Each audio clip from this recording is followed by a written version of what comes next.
Alors bonjour, j'espère que vous allez bien. Comme chaque début de mois, je vais partager avec vous et en toute transparence mon portefeuille d'actions à dividendes croissants.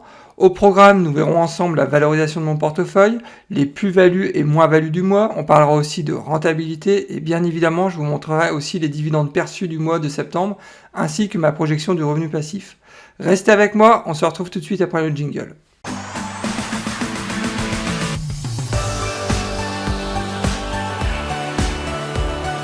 C'est Nicolas de la chaîne Mister Dividende. Je rappelle pour ceux qui ne me connaissent pas encore que je partage avec vous ma méthode pour générer un revenu passif stable et sécurisé en investissant en bourse. Je publie en règle générale 2 à 3 vidéos par semaine, donc il ne faut pas hésiter, inscrivez-vous, c'est entièrement gratuit. Je rappelle aussi que l'ensemble de mes épisodes sont disponibles en podcast sur iTunes, Google Podcast et Spotify. Et bien évidemment, avant de démarrer, n'oubliez pas de liker ma vidéo, c'est vraiment très important pour soutenir la chaîne. Alors, je tenais à vous informer que je ne suis pas un conseiller financier, qu'il est important de faire ses propres recherches avant d'investir en bourse. Ne foncez pas tête baissée sans savoir dans quoi vous investissez. Gardez toujours votre esprit critique, c'est vraiment le meilleur moyen de faire de l'argent en bourse. La valeur de mon portefeuille à la fin septembre était de 129 146 $. Par rapport donc, au mois précédent, je vous rappelle que la valeur de mon portefeuille était à 134 493 $. Ça m'a fait une moins-value latente de presque 5,76%, soit 7 948 $ de moins-value latente. Donc j'ai jamais pris une telle claque sur un seul mois, donc il faut quand même le signaler. Et une fois de plus, en toute transparence, je vous montre les chiffres, je ne vous montre pas toujours que du positif pour preuve. Et quand vous investissez en bourse, il faut aussi accepter ce type de perte. Une fois de plus, ce sont des pertes latentes. C'est pas parce que j'ai perdu 5% sur un mois que j'ai vendu un seul titre. Bien au contraire, je vais même continuer à investir puisque j'investis une fois de plus dans des sociétés vraiment de qualité. C'est pas parce que je fais moins 5% ou moins 6% sur un mois que Coca-Cola va vendre moins de canettes ou que Procter & Gamble va vendre moins de produits cosmétiques. Bien au contraire. Alors jetons maintenant un coup d'œil sur la croissance de mon portefeuille sur les 6 derniers mois. On voit très bien que le mois de septembre, ça a été le pire mois de l'année en fait depuis mars 2020, donc depuis le Covid. Et si on prend donc sur les 6 derniers mois de l'année, il n'y a pas photo. J'étais positif au mois d'avril, au mois de mai, au mois de juin et mois d'août. Et puis en un seul mois, je perds quasiment tous les gains. Ou une grosse partie en tout cas des 6 derniers mois. Donc bon, ça arrive, ça fait partie aussi du jeu, mais une fois de plus, je suis absolument pas inquiet. Passons maintenant sur les tops et les flops, et j'ai pas beaucoup de tops, puisque j'en ai que 3 qui ont été positifs, c'est assez rare. Donc j'ai MTBank qui a super bien performé avec une croissance sur un mois de 7,22%. Je vous invite vraiment à regarder de plus près cette banque, c'est une banque régionale, vraiment avec un super track record sur le dividende. Ensuite, on a Rateon qui a fait un plus 1,68 et Pembina, donc du secteur de l'énergie. Ce mois-ci, ça a été plutôt la fête au niveau du pétrole, donc avec une croissance de 1,57%. Au niveau des flops, Genussor, je l'avais déjà annoncé dans un des numéros d'Insider, qui a pris l'eau, Genussor moins 14%, Digital Realty Trust moins 14%, Tiro qui suit le marché a fait moins 11%, Emerson qui a fait moins 10% et Reality Income qui a fait moins 10%. Et tant mieux parce que Reality Income, ça va me permettre de nouveau de me renforcer.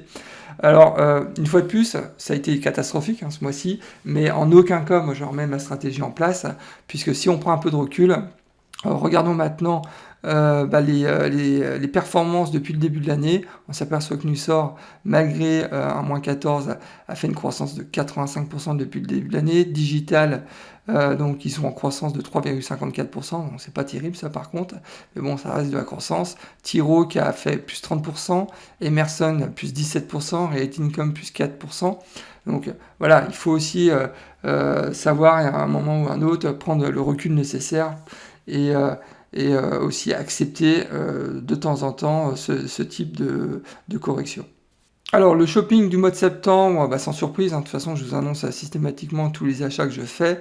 Donc on a Broadcom, symbole AVGO, j'ai investi dans 2 actions pour une valeur marché de 980 $. Ensuite je me suis renforcé sur Medical Properties Trust, symbole MPW.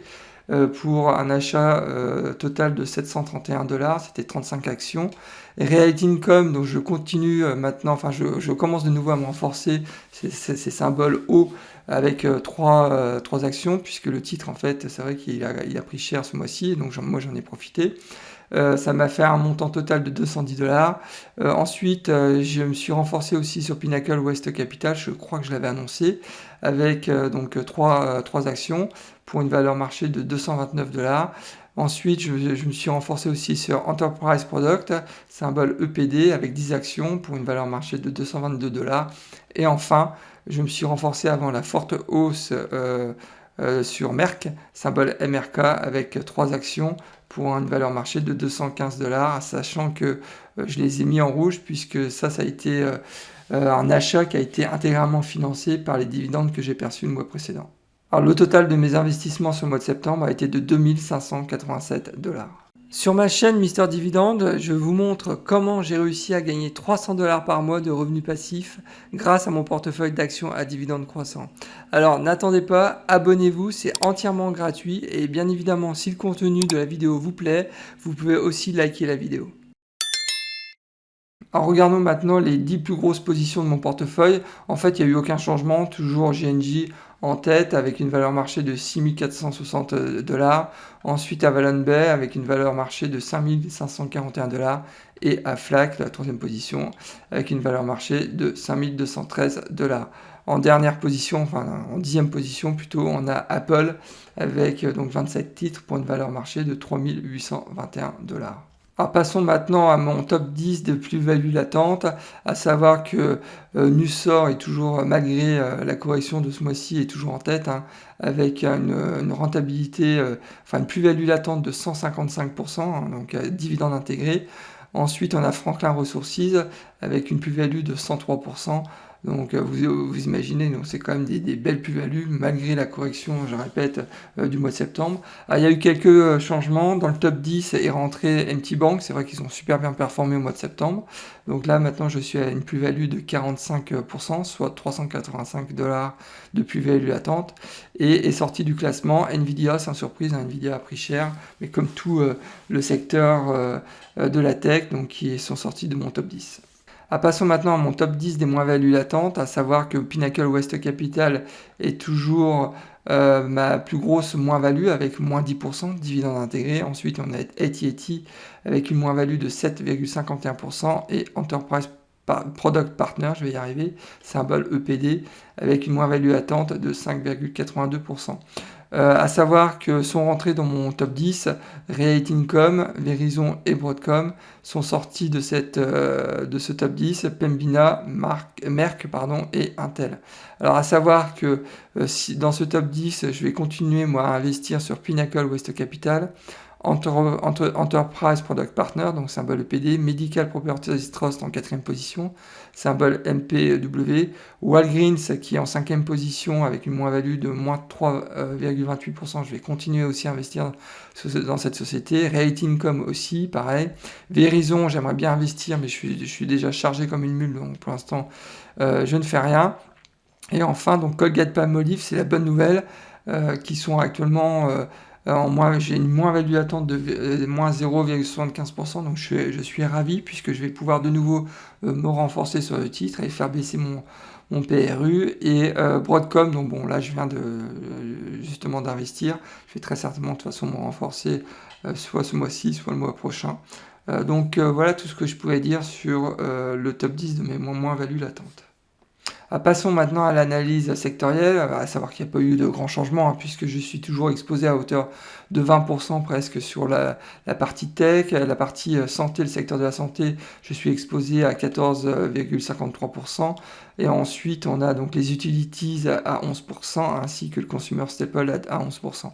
Au niveau de la rentabilité, sans surprise, c'est toujours la tech hein, qui mène la danse avec une plus-value latente de 21,84%, soit 4 932 $ de plus-value latente. Au niveau de la projection de mes revenus passifs, sans surprise, c'est toujours la santé qui mène la danse, avec une plus-value, avec une projection pardon, de mes dividendes sur 12 mois de 637 $ sur le secteur de la santé. Ensuite, on a les rates avec une projection à 542 $. Et ensuite, on a le secteur de la communication avec une projection de mes revenus sur les 12 prochains mois estimée à 531 $. Passons maintenant à la partie dividende, à savoir que sur le mois de septembre, j'ai perçu 368 $ de dividendes.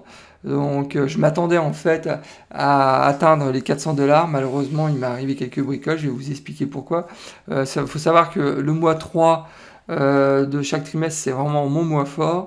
Le mois 3 donc du deuxième trimestre était à 394 $. Donc c'est la raison pour laquelle je me suis dit, bah, voilà, selon les projections, j'allais taper les 400 $. Malheureusement, ça n'a pas été le cas. Pourquoi? Puisque j'ai reçu en retard les dividendes en fait de PepsiCo, MT Bank, Digital Realty Trust et Public Service Enterprise qui seront comptabilisés sur le mois prochain. Donc c'est dommage, mais c'est comme ça. Donc sinon, sur le mois de septembre, j'ai perçu 26 salaires. D'accord, puisque pour moi, des dividendes, c'est un salaire, c'est rien d'autre que ça. Donc mes plus gros salaires ont été Pembina Pipeline avec 32 $. Ensuite, Johnson & Johnson aussi 42 $. Aflac, j'ai perçu 33 $ de dividendes. Et aussi Dominion Energy, donc j'ai reçu un dividende à 32 $. Et enfin, Gilead Sciences, j'ai perçu 29 $ de dividendes. Donc, une fois de plus, hein, c'est pas parce que mon portefeuille a perdu plus de 5% que les dividendes cessent de tomber. Donc, c'est une vraie machine à cash, le dividende. Et pour preuve, hein, ça ne cesse d'augmenter. Quand on regarde un peu l'historique depuis maintenant presque 3 ans, on voit que la tendance elle est toujours haussière. Et c'est ça, en fait, la puissance d'un portefeuille d'actions à dividendes croissants. Alors au niveau de la projection de mes revenus passifs sur les 12 prochains mois, le mois de septembre, j'ai une projection estimée à 3 989 $. Le mois précédent, ma projection était à 3 867 $. Donc ça fait une croissance sur un mois quand même de 122 $. Donc c'est plutôt positif. Hein. Et je vous rappelle, hein, j'ai un objectif sur la fin d'année pour avoir une projection sur les 12 prochains mois à 4 000 $. Donc là, inutile de vous dire que très certainement le mois prochain, je vais atteindre cet objectif. Donc c'était le seul objectif de l'année que je m'étais fixé. Donc bon, je suis ravi puisque je vais sans problème atteindre cet objectif. Alors maintenant, allons un peu plus dans le détail et regardons la projection de mes revenus sur les 12 prochains mois, mais par société. Et on a toujours donc Pembina, la projection sur les 12 prochains mois est estimée à 301 $. Ça représente 7,54% de mon revenu total, donc c'est beaucoup trop. Vous savez que moi, ma limite, c'est 5%. Dès lors que je dépasse les 5%, j'arrête d'investir dans la compagnie. Donc c'est la raison pour laquelle actuellement j'arrête d'investir sur Pembina. Et AT&T, on n'en parle pas parce que de toute façon, ils vont réduire leurs dividendes. AbbVie, donc j'ai une projection de 208 $ qui représente 5,21% de mon revenu total, donc c'est beaucoup trop aussi, donc c'est la raison aussi pour laquelle j'arrête aussi d'investir sur cette société. Et enfin j'ai Verizon aussi, j'ai une projection de 205 $, soit 5,13%. Et c'est aussi beaucoup trop. La bonne nouvelle dans tout ça, c'est que Johnson & Johnson, je peux de nouveau réinvestir dans cette société. Donc je vais très certainement racheter 2-3 actions sur le mois d'octobre, puisque mon revenu actuel, donc ma projection est de 170 $, et ce qui représente que 4,25% de mon revenu total. Donc ça, c'est vraiment la bonne nouvelle. Sinon, pour le reste, je vais continuer à investir, bien évidemment, sur EPD, donc Enterprise Product Partner, très certainement Dominion Energy aussi. Donc voilà tout ce que je pouvais dire.